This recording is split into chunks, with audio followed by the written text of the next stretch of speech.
It is a beautiful sunny day here, and lately we have been enjoying all of the fall activities.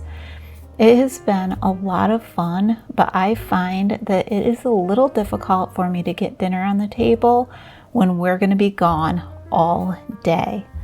Today, I want to share with you some of the homemade from scratch recipes that I like to make ahead for my family in order to prepare for a day when we're going to be gone all day, and by the time I get home I need to have something quick and easy to get on the table. Today we're having a slow day where the kids are doing their homeschool work and I get to be in the kitchen to plan some meals for us for the week when we are going to be in and out of the house all day, and I can't spend most of my time getting dinner on the table. The first thing I'm going to share with you are some chocolate chip zucchini muffins that my family absolutely loves for me to make for breakfast for them. So I'm making them this little treat to get their bellies full for a nice day of homeschooling. The first thing I'm going to do for this recipe is to finely grate about a cup of zucchini. If I have a little bit over, a little bit under, it's okay. I like to squeeze a little bit of the moisture out of the zucchini just so the muffin batter isn't too wet. The kids and I went over and did some apple picking at one of the local farms. They had the cutest little calves that we got to play with and some little ducks running around the ponds, and we really enjoyed just walking all over the farmyard and then out to the orchard to pick some apples. It was a beautiful day. The sky was so blue and we've been having some unseasonably warm weather. It was such a nice relaxing day in the orchard. Once I get my zucchini all grated, then I like to mix up my dry ingredients. This recipe just calls for 1 1/4 cup of all-purpose flour. I've also made this with fresh milled flour before. I like to use a soft white wheat when I'm doing that. And then a 1/4 cup of unsweetened cocoa powder, a 1/2 teaspoon of salt, a 1/2 teaspoon of baking soda, and a 1/2 teaspoon of ground cinnamon. I also have a 1/2 cup of coconut oil melting right now. I'm going to have a separate bowl where I put in a 1/2 cup of cane sugar and a 1/4 cup of brown sugar. I pour my coconut oil into the sugars and get those mixed in, along with my vanilla extract and my 2 eggs. If you haven't tried these muffins yet, I'll share a link for the recipe down below. It's over on my blog, handmadehome.us. I try to put up any of the recipes that I love to make for my family on my blog, and you can easily just go over there and check any of them out and make them for your family too.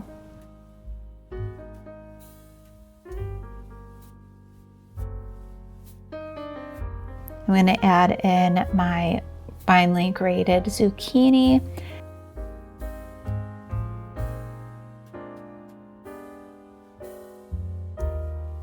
Then I'll add my dry ingredients and get that all mixed up.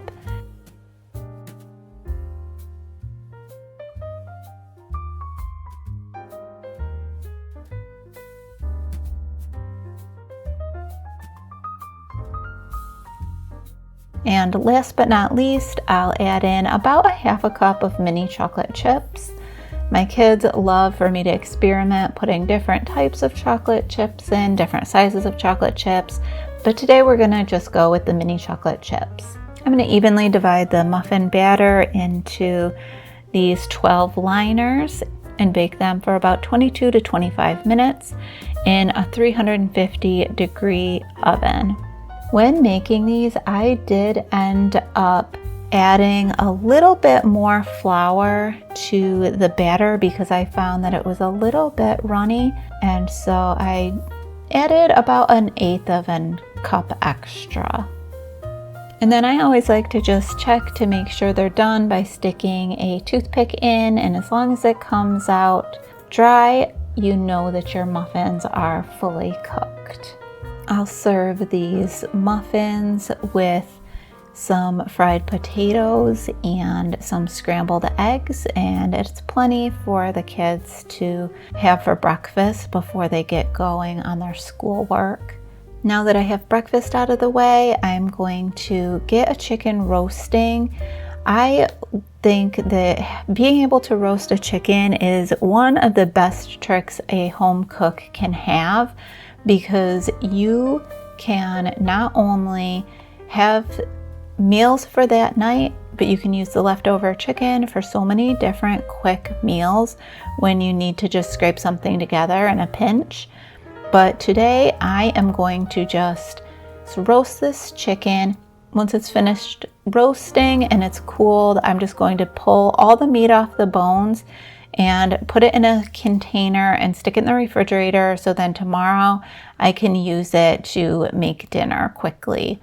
One thing I love about roasting a chicken is how versatile it is and how easy it is.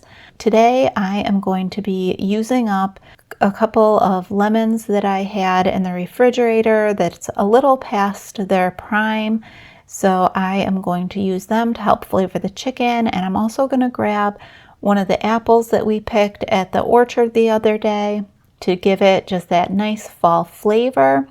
And of course, add an onion to it as well, because onion makes everything better when you're cooking.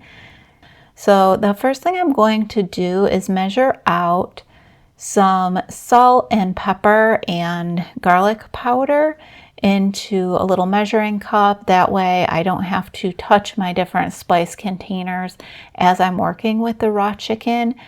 I'm going to pour that seasoning that I measured out into the cavity of the chicken, cut up my lemons and apples and onions, and stuff as many of those inside of the chicken cavity as I can. And then the rest of them, I usually will just add around the outside of the chicken just to give some extra flavor. I don't have a roasting pan, and I never have.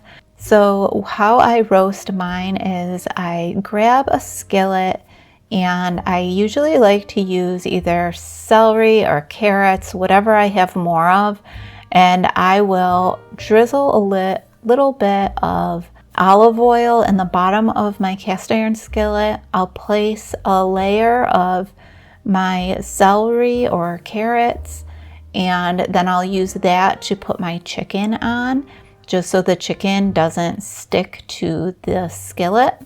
And it also lifts it up a little bit so it gets plenty of heat underneath the chicken as well. Now to the outside of the chicken, I like to drizzle a little bit more olive oil, and then I'll add all sorts of dried herbs to the top. First, I'll sprinkle on some salt and pepper and garlic powder, and then I like to add oregano and parsley, sage, rosemary, thyme. I think that they give a great mixture of flavor, and the skin of the chicken, it turns out so crispy from the olive oil, and the mixture of the herbs, it just makes your chicken taste delicious. Now this chicken I will roast at 350 degrees Fahrenheit, and I usually will just put the chicken in for about 20 minutes per pound, and I find that that is the perfect timing for any chicken that's between 4 and 7 pounds. Outside of that, I'm not really sure of, so you'll want to check with a meat thermometer just to make sure that your chicken is thoroughly cooked. But I find if it's within that range, you can do the 20 minutes per pound, and your chicken usually turns out perfectly cooked. You can either eat it with the skin on, or you can remove the skin and you still have plenty of that flavor left over that's mixed throughout the meat, that you really don't need to flavor the chicken much more than that. When I'm cooking, I always like to continually be washing the dishes that I'm using and just sticking them over onto a towel to dry throughout the day. That is one of the ways that I can keep my kitchen fully functional without getting too many dishes piling up all over the kitchen. And I find that it's a lot less overwhelming being in the kitchen when you can just continually keep it clean throughout the day. Now I'm going to just put the rest of these muffins away that didn't get eaten at breakfast. But before I do, I wanted to break one open and let you see just how delicious these are.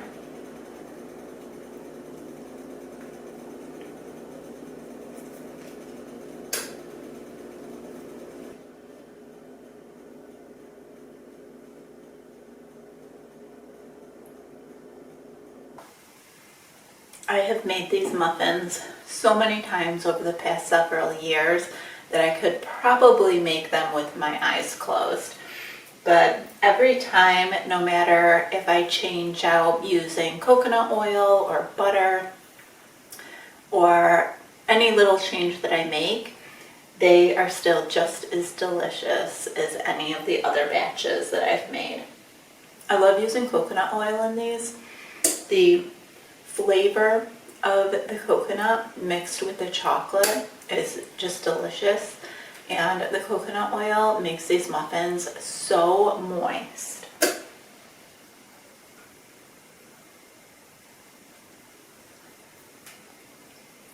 Perfect treat to have with a cup of coffee.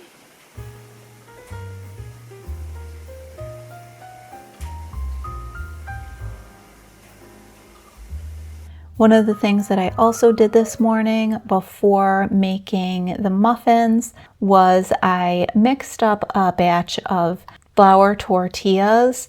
This is one of the things that I like to prep ahead of time, and then the dough can just rest throughout the morning. And whenever I have a couple minutes in the afternoon, I can roll out the tortillas and quickly get them cooked. We will probably eat a couple of these for dinner tonight. And then the rest of them I will store in an airtight container, and we will use those for dinner tomorrow night with the chicken that I've cooked today. My tortilla recipe is super easy to make, and it's one that I have been using for several years.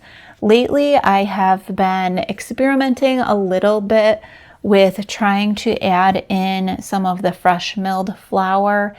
I haven't really perfected the recipe for doing that yet, but I find that I can add about half fresh milled and half all-purpose flour to this recipe without them becoming too brittle. But I find if I add more than half of the flour required as fresh milled flour, the tortillas get a little dry and tend to crack and break when you're trying to roll it into a taco or burrito.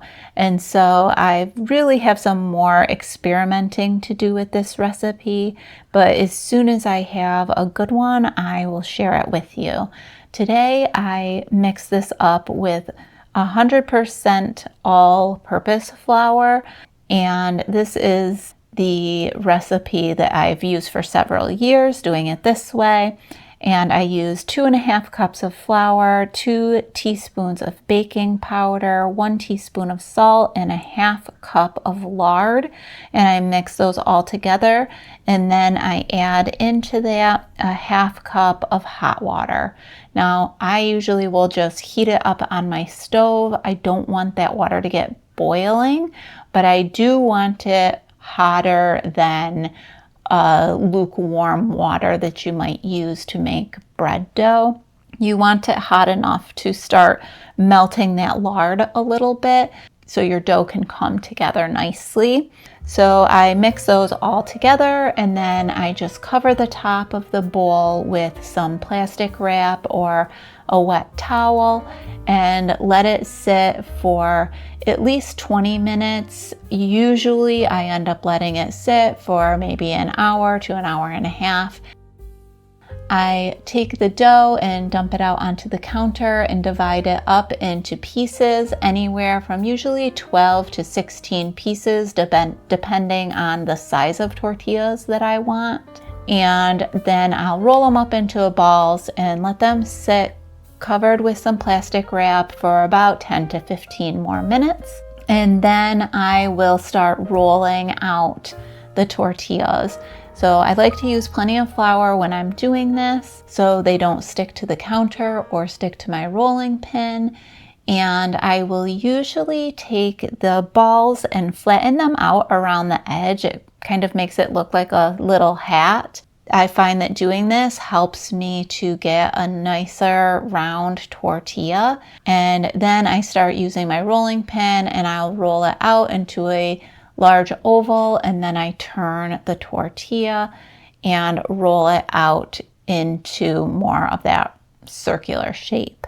You can cook these on an electric griddle or in a nonstick frying pan, but I like to cook these in cast iron skillets. I have 2 large skillets that I'll put on the stove and preheat those, and as soon as they're nice and hot, I'll turn the temperature down to a little less than medium heat, and I'll start cooking these 2 tortillas at a time. And I'll cook one side for about 60 seconds, flip it over, and cook it for another 60 seconds or so until they're nice and browned on both sides.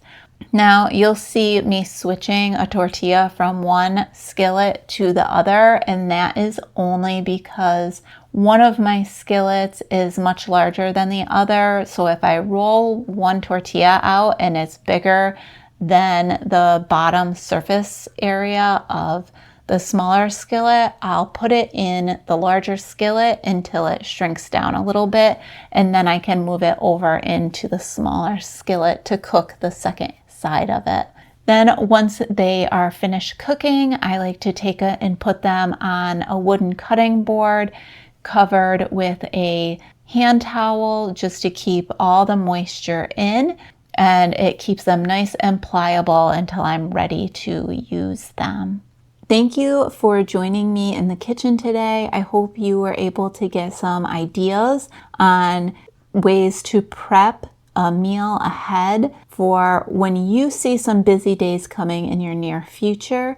And I am hoping to be able to get better at doing this myself. I find that many times in the kitchen, I am making meals that require me to be home for most of the day.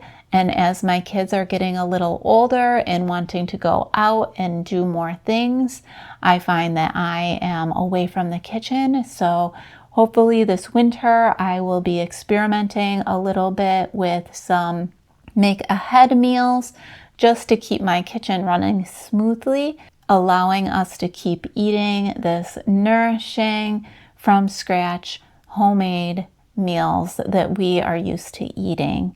Thanks again. I hope you enjoyed this video. And if you liked it, please consider subscribing to my channel so you'll get notified each time that I make a new video. And I'll see you next time.